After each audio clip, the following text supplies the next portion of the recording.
Hello, you're listening to a podcast of three family members. We're talking ball and we're having a ball. My name is Scott. My name's Nicole. Make sure you follow us on Instagram at Butterball Podcast. We post clips on there, other fun content. So follow us on Instagram at Butterball Podcast. My name is Drew, and you can subscribe to us on YouTube at Butterball Podcast or listen to us on Spotify and search Butterball. All right. Well, last week we had a guest star on with us last week, taking us through the NCAA wrestling championships and the sport of wrestling. That tournament has just kicked off, so it's live. I know you two didn't get a chance to watch it at all, did you?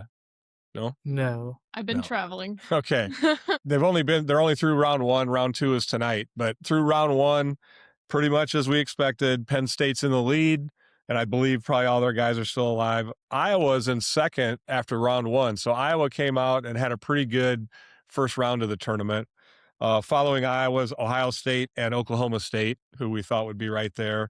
And then after them is Iowa State and Nebraska. So no surprises. This really isn't the grind part of the tournament, but the first rounds are important so that people get advanced into whether it be the round two, quarterfinals, semifinals, that type of thing. Those are the things that'll be happening tomorrow. Tonight is the second round.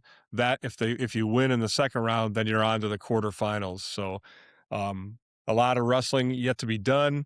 I think it's going to be pretty exciting. There were some good matches out there this afternoon when I watched the start of it. So that helps kick off March. I got to thinking today. It's the reason Nicole's in town here is it's been spring break and she's been in Ireland on a conference, and I got to thinking, and Drew, about 6 years ago, you were in Ireland at the same time. So both of you have had the opportunity to spend a week in Dublin during the week of St. Patrick's Day, which is kind of wild.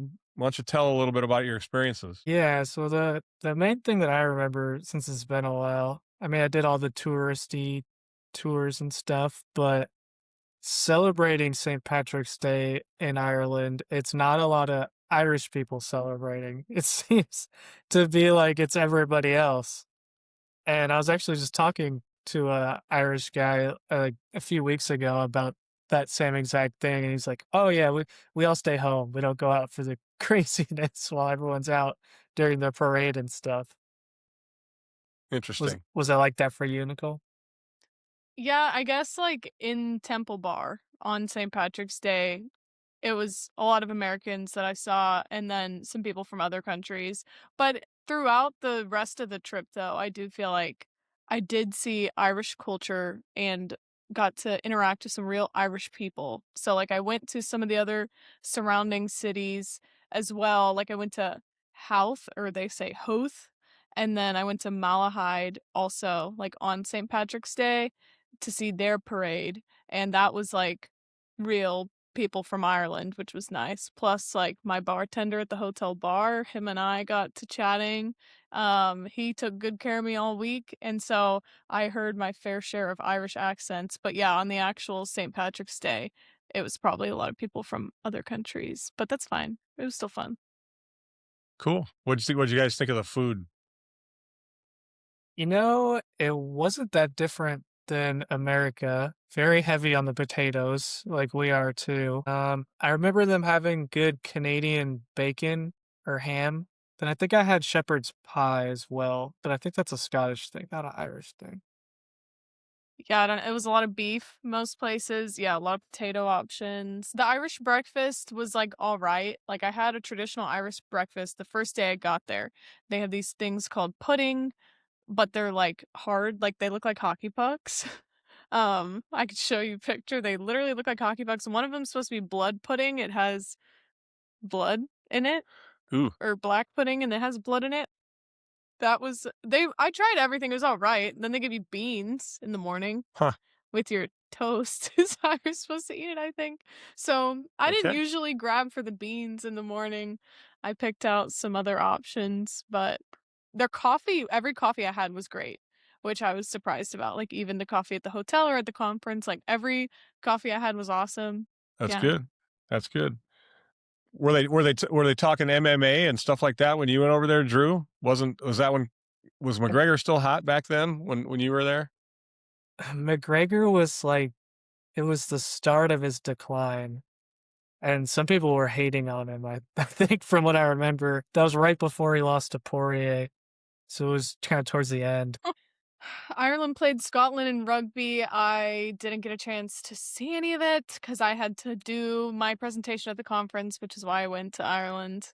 But I did find out that the captain of the Irish rugby team is a very attractive man, so I think I will now be printing a picture of him to put in my office to match my sports decor. Well, interestingly enough, the game was on NBC, so I watched it. At 7 a.m. or whatever. It was on at 11 a.m. here, so I watched it. It was a pretty good game. The Irish team won pretty big. Nice. They scored a lot of points. This was a high scoring affair. I don't know if that's like normally how rugby is these days, but they scored like 40 points, which was a lot, from what I used to see in the past. But Yeah. but it was entertaining. There was a lot of back and forth going A on. lot of people were watching soccer or what they say football, and then anytime I was like meeting somebody new, they were a lot of international people, of course, and they would always ask like what I do, and I would just say like I work in college athletics because they don't even know what NIL is, or college athletics aren't even a thing there. So that was an interesting barrier as well, especially at an international sports conference. All of us Americans were humbled a bit by realizing that we'd have to explain what NIL is to the people that don't even have college sports. Well, speaking of college sports, let's talk a little bit about March Madness. There's March Madness that's going on right now for both the men and the women.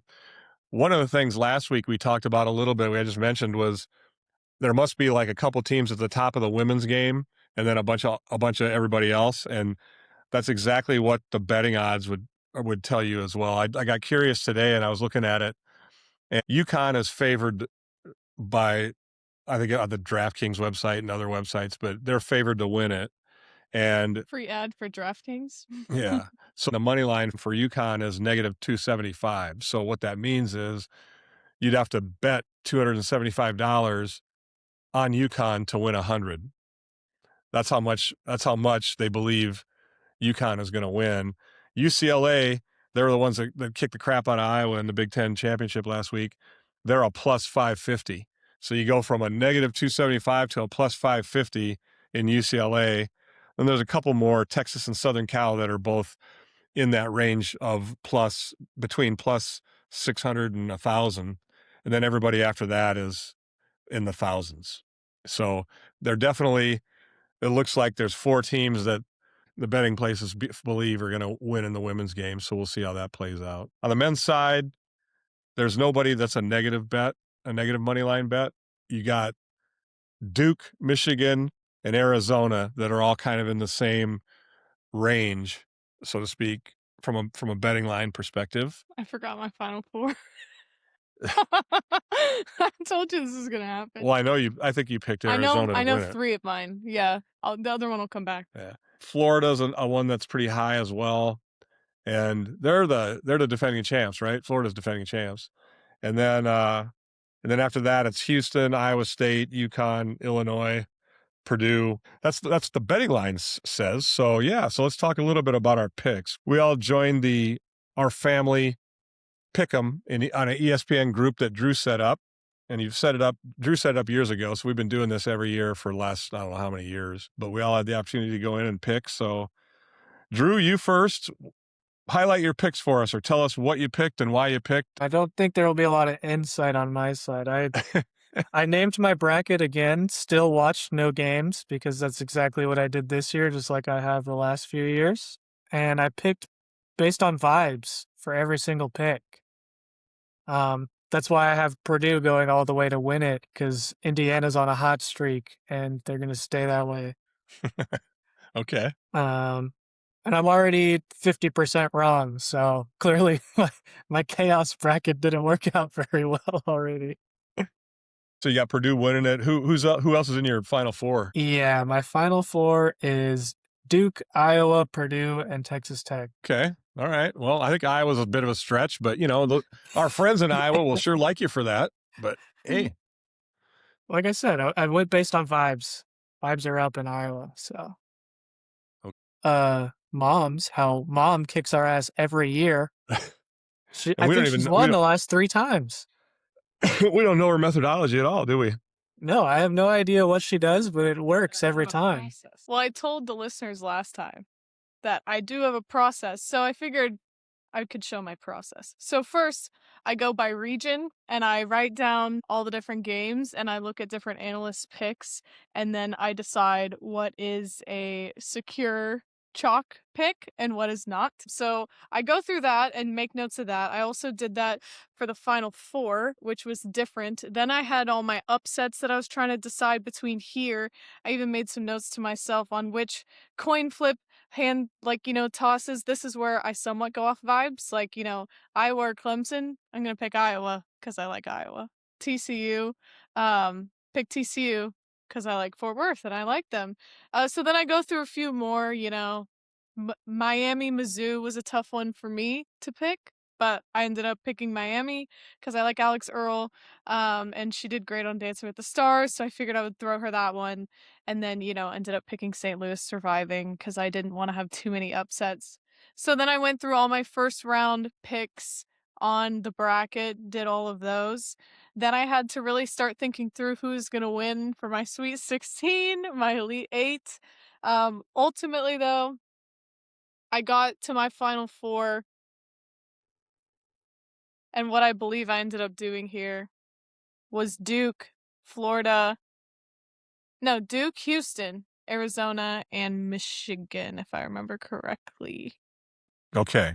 I think that's what I had. Yeah, so you got 3 number 1s and a 2. Yeah. I did do that at the end because I picked some upsets first round, and then I had most of my upsets shaking out by the time. I don't even know if these are correct right here. The one on my official bracket is correct, but I ended up having most of my upsets. They only upset one game. I didn't have them winning multiple. Okay. Well, I ended up going with some gut instincts. I don't have any outrageously risky picks, but I have ones that probably, you'd feel like you'd be out on a limb a little bit. UConn, I have going to the Final Four. UConn's won it a couple years ago, twice. They won it back to back, and then Florida won it last year. I just think they're always a good tournament team, so I just put them in there. Illinois, I've got going to the Final Four. That's a little bit of a stretch, but they've showed out a little bit here and there. I got Arizona, and then I picked Iowa State to go out of their region into the Final Four. And in the championship game, then I've got UConn over Arizona. So I'm sticking with UConn. I'm thinking the Huskies are coming back. They're going to do it again. And we'll see if Iowa State can do anything. Well, according to my research, not horrible, but UConn was only picked by, out of about 50 analysts that I looked at, only 6 of them picked UConn going to the Final Four. Yeah, I can't remember if they had any injuries that might affect them or not, or something like that, or any people that they lost during the year, but I didn't have enough time to really research it. I mean, we were on a deadline here, and so Iowa State I was kind of not went. bad, though. Iowa State is a little bit more of a logical, chaotic pick, but it's Yeah. not too chaotic. UConn, a little bit more of a stretch, but I like the energy. Well, everybody's so high on Arizona, and Iowa State just got beat by a buzzer beater in the Big 12 tournament by Arizona. I mean, hell, they played them super well, during the whole game. That's Right actually until a the good end. point. So, The only game I've watched this entire season was on Valentine's Day. Tech and Arizona play, and that was a close game as well. So you know what? Maybe I shouldn't have rode so hard for Arizona in my bracket. Now that you say that. well, yeah, both these tournaments, the men's and the women, they're super exciting because it's a one and done. So, man, if you have an off night shooting, you can be done. And we've seen that happen with teams. We've also seen where teams shoot out of their mind and keep going. So it's a fun tournament. It was fun to watch. This year, we thought, in addition to doing it as a family, we would let our dogs in on it as well. This morning, when we were going through the picks, we had 3 of the dogs here in our in our house. So we took each of the dogs through the process. We used their morning food for them, and we gave them morsels of food on each team's sheet, and we had a sheet of paper for each one, and just took them through all the brackets to see what they would choose. Wait, do you have Lulu's bracket? Yeah, we put it on ESPN. Oh. I didn't get the link to Read that. us their Final Fours. So yeah, I want to see. So Lulu's Final Four is Duke, McNeese State, Hawaii, and Howard. So oh my god. yeah, so Lulu picked a lot of upsets and stuck with them all the way through the bracket, except for Duke, and then she's got Duke over Hawaii. Hawaii already lost. At least she's got Duke winning. You know that she could win it all. She if could. Duke wins. She could. Yeah. And well, the interesting thing too was Lulu didn't really know what we were doing with the food to start with, but then she started to get the hang of it, and she was there pretty quickly to make sure she was making her picks. Charlie, for as much as he loves food, he was like, he would sit there and sit back and wait until mom had put the food down before he'd go stick his head in there and start getting, picking them and stuff, which was kind of interesting because I thought he would be over there, peeling out and making the paper go all over the place and stuff like that. But he was actually pretty patient and consistent. Charlie's Final Four is Central Florida, Nebraska, Villanova, and Tennessee. So a lot of mid-range seeds there, and he's got Nebraska beating Tennessee in the national championship. All right. Okay. All right, and then Chief was the final picker, and he did pretty good. He just kind of shuffled his way through the process and everything. Here's an interesting one. He's got Siena. He had Siena going all the way to the Final Four.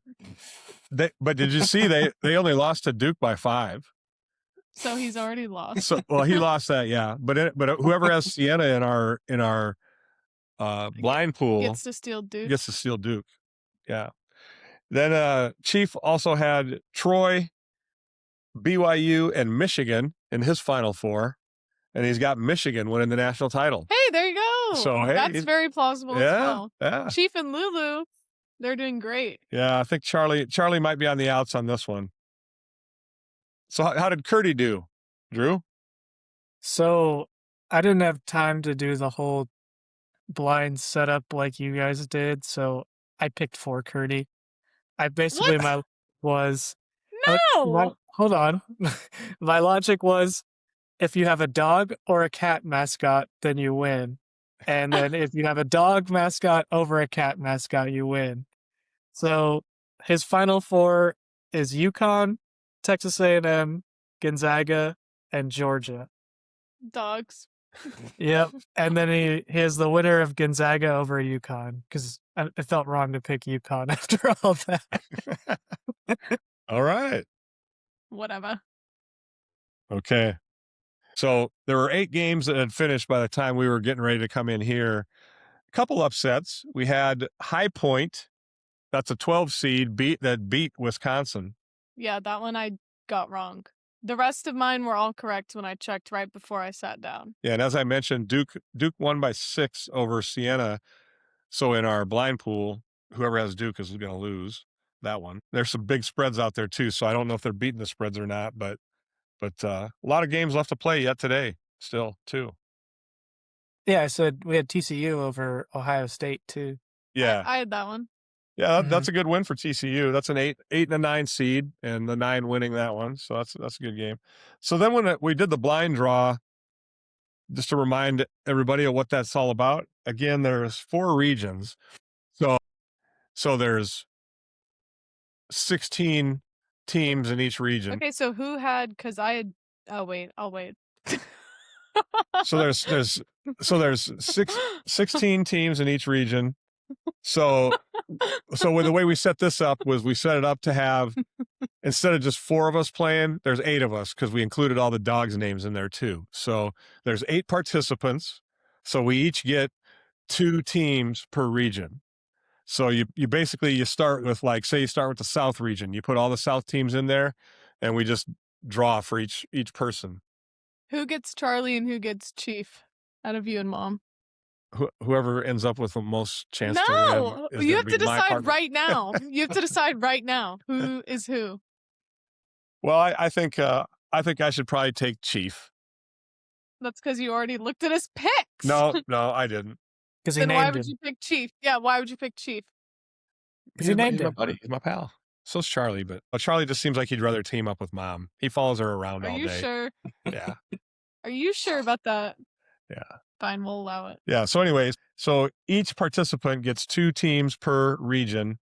We're using the spreads that are listed on ESPN.com. And when you look at the spreads that are listed on ESPN.com, they actually get their spreads from DraftKings from their website. Another free ad for yeah. So there you go. So that's how that works. And then any of the ties, say somebody's favored by 10 and they win by 10, the underdog wins that.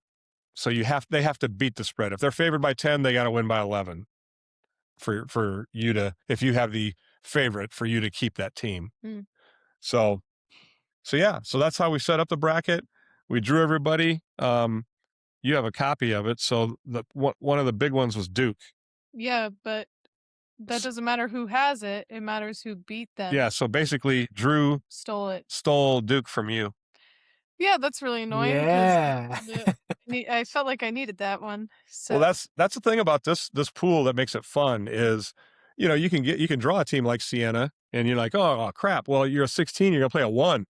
And if they don't beat you by the spread, you steal them. And now what you need to hope for as you move forward is that they can cover, keep covering their next games. And hopefully the spreads won't be as large as they were, when they come out as what were they? Their spread, they were like a 30-point favorite, weren't they? Yeah, 28.5. Yeah. I mean, that's a big spread. That's quite large to cover. Yeah. Every possession counts when that happens. I mean, every time they turn the ball over, it's like, damn, they're not going to get to their 28.5, 29. They got to win by 29. So, yeah, then the coaches don't really care about the spreads, I think they should. They should help us. That's illegal. Spoken like a true bettor. Yeah. Yeah. Yeah. Can you score again? I have to cover the spread. Yeah. So we're off and running. We're off and running with the basketball brackets. The wrestling we're keeping an eye on it. We're not into wrestling as deep to be able to get into brackets, but I know that people do like fantasy brackets for wrestling and stuff. That would probably be kind of fun if you're really into it because you got 10 weight classes and 32 wrestlers per class. So, I mean, the action is unreal. Another activity that just came to a close here in the month of March is the World Baseball Classic. I watched a few games. Drew, I'm sure you watched some games. I don't know, Nicole, you probably didn't watch any, did you? Well, actually, I did watch Paul Skeen's warm-up. Okay. Video online because he is a pretty insane warm-up. That's about it, though. Well, the thing I thought that was pretty neat leading into this year's Classic is the fact that you had the hockey teams, both from the women and the men's from the USA, that won world championships. So I think there was kind of a pride thing going on that the baseball team also caught on to a little bit there and wanted really bad to win. The last time out, Japan won the title, and so they kind of tripped up a little bit, got beat by Italy in pool play, got lucky because then Italy turned around and kicked the crap out of Mexico, right? And that's how the U.S. even got to the quarterfinal play. But the U.S. they fought themselves into the championship. Then, Drew, what did you think about how things went? Yeah, I mean, like you were saying, I thought we had to rely on Italy to even get past the pool stage, which was kind of wild. But then I think there was some hype again once we got into the final stages. USA's this all-star loaded lineup, and they just kind of slept through the whole thing. It felt like barely beat the DR, only scoring 2 runs in the championship game, which was really upsetting to me. Yeah, I just feel like they could have done more. You had guys like Buxton and Raleigh had 0 hits the entire tournament, which is kind of unreal. And one spot that I think should have been Mike Trout's if it wasn't for the whole insurance situation. But I feel like they kind of fell asleep at the wheel, and Venezuela was not asleep at the wheel. I don't think you can fault the pitching at all. I mean, if they're holding teams to 1 run, 2 runs, 3 runs, and they're still getting beat, and you have an all-star lineup like the U.S. has, that's just something that they need to do better at. I mean, they got to be able to score more than a couple runs for sure. I was I was surprised by the fact that they couldn't. Although then you start thinking about it, you think, well, technically this is spring training. They are just starting to get going again and stuff, and that's kind of what it looked like to me. Is wow, they're not nobody's revved up yet. Mhm. They're just kind of struggling, and they even this last game, if Harper doesn't hit that 2-run shot, I mean, hell, they're going to get shut out. They weren't doing Mhm. anything, before that. As a fan, when you're watching, you just have that feeling of like, are we ever going to get a guy on base? Are we ever going to get a guy past second base? Stuff like that. It was just kind of a bummer the way that Yeah. played out. Rarely in the regular season do you see Eduardo Rodriguez shut out an American League All-Stars lineup, you know? It just felt wrong, it felt off. Yeah. But Venezuela had the guy that you were just talking about last week, the Luis Arias. Yes, I do love him, and Do you know? Did you hear what the announcer said about him? he's been hitting the complete opposite of the way I talked about him last time. Well, but they did say they're like, you're not going to strike this guy out. They were mentioning that, and they said they go, the last time we've seen somebody bat like this without striking out, you got to go way back to Tony Gwynn, just what we talked Mhm. about last week. They actually Right. said that in the broadcast. Right, but the weird part about this tournament was he was hitting doubles and home runs too, which is also Yeah, unlike him. yeah, yeah, yeah, yeah. You could tell that the Venezuelan team too was pretty jazzed. They needed something after all the bad news they've had in their country and everything that's been going on. You could tell that they were really, really happy. They were able to put together a win, and there's obviously some national pride there for that. So, got a feel for them on that level. You know, Yeah, I was glad it wasn't a repeat winner again. It's nice to see somebody new, win yeah, again. yeah, yeah. And then when does spring training's gonna wrap by the end of the month, right? Because isn't it like the first week of April basically is when the opening day is Yeah, for there's MLB? only a couple weeks left, basically. And we haven't really dug into any news. I mean, is there anything that you've been paying attention to that's worth Um, talking about at this point? um, not no big, like, crazy news, but we can definitely plan for an opening day episode. March Madness takes 3 weeks, 3 full weeks to play out. So all these rounds are going to be kind of fun, and we'll track how we're doing against the dogs picks anyway. Hopefully I can beat a few dogs in these rounds, but I we'll think all the see dogs because might beat me. yeah, if Lulu's got Duke and Chiefs got Michigan, boy, they're right there grabbing some of the top seeds just like Nicole did. Well, the blind draw, yeah, that's just like what I did. Hey, it works. Don't knock it if it works. But the blind draw, I think, which is our main focus here? Is it our brackets or is it our blind draw? It can be either. Also, are we putting any Both. money on this? Well, yeah, usually it comes from my account, it seems like. What It's are you like how that talking works about? when we throw our money in. The last time, all I remember is a couple years ago, I won our family bracket challenge and I got a tax return, and that's when I bought myself my Apple AirPod Maxes. Oh, okay. Was right after I received both of those payments, and that is one of my favorite things I have ever bought for myself. Wow. March was good to you then. It was good that year, Yeah. yeah, but that was a couple years ago. I'm down to put some money on the blind one, but not the other one because I'm already getting my ass kicked. Not the other one, yeah, because you picked some dumb Because I already picks. suck. Yeah, Yeah. whatever. Maybe Well, we can do that. yeah. Well, the fact everybody gets to take a dog with them too is good. Yeah, that's You why you know, have to makes pick kind your of fun. dog. You don't get to just wait and see which one wins, you cheater. TPC Sawgrass this past weekend. But that's where they have the 17 Island Green.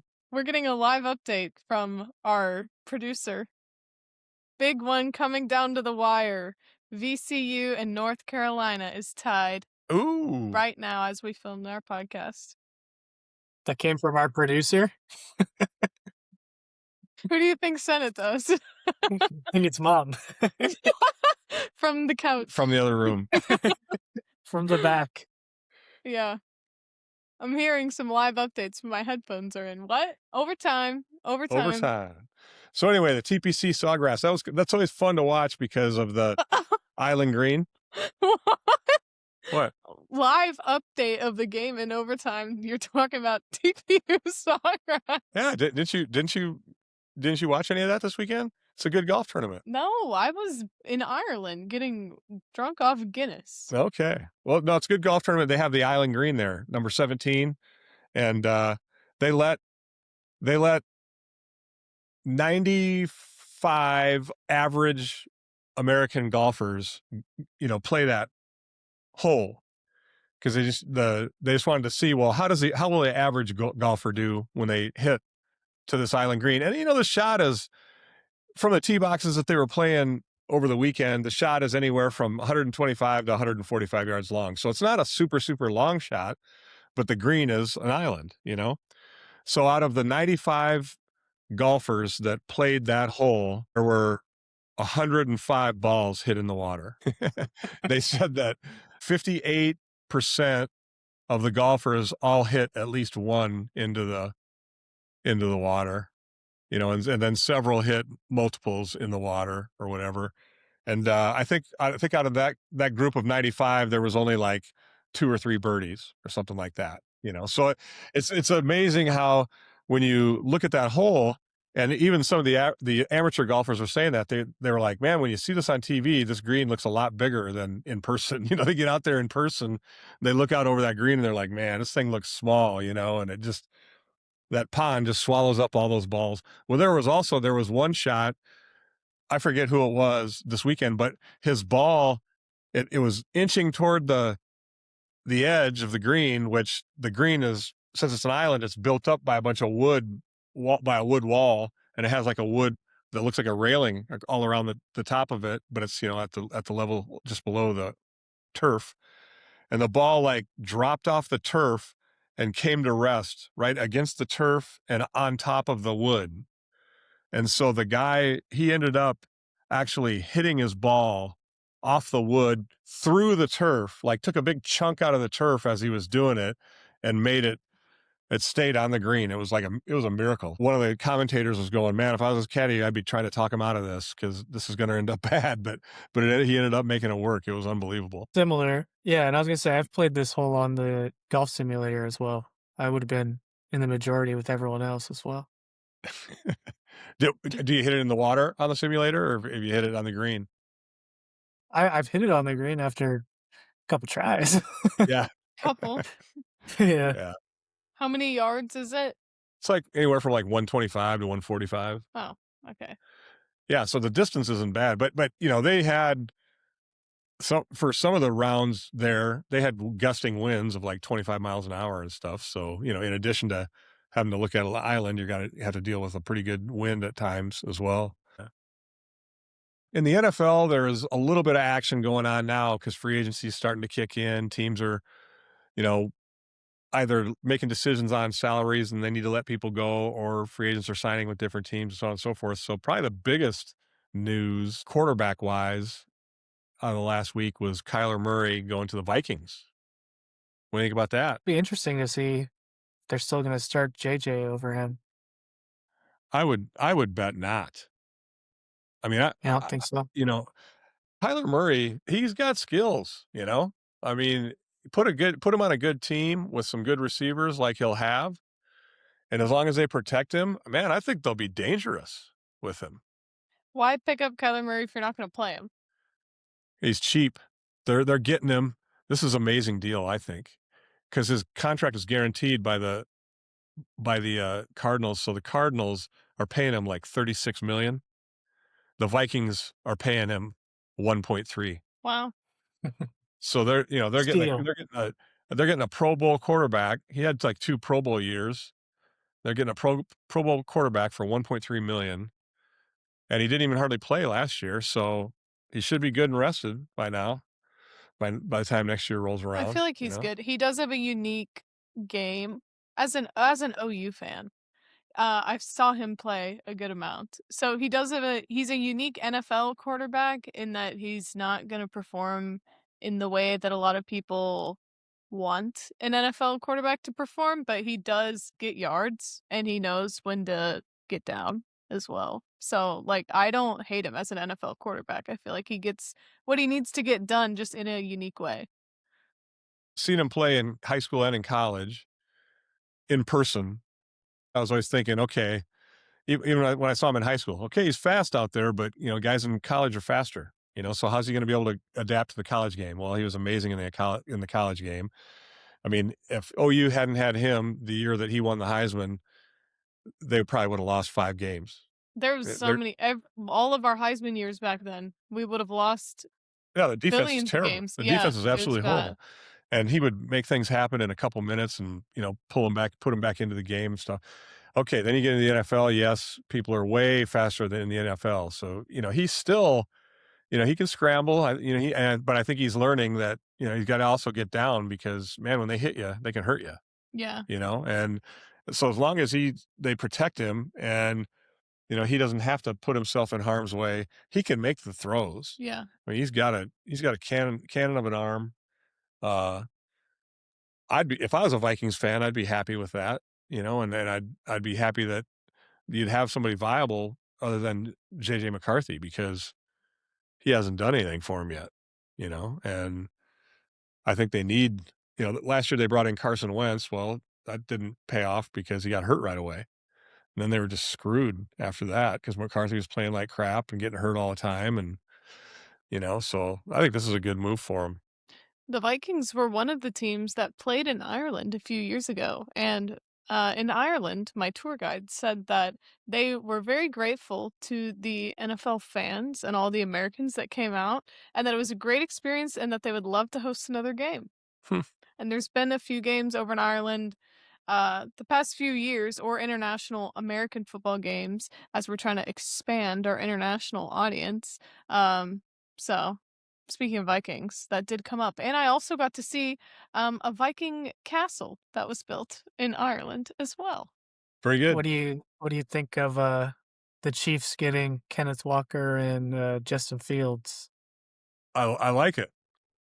I like them Oh, both. I like them both. I mean, I was happy that they had Gardner Minshew as a backup last year. I thought he'd be okay, and then he gets hurt like in the first play he's in, pretty much. uh-huh. So it's just the NFL. Um, but Justin Fields as a backup, heck yeah. I mean, he's a guy that has starting experience and everything else. He can come in and he'll learn. He'll probably learn some good things from the Chiefs. So I like that. He'll And then probably have to Walker, start the year for him.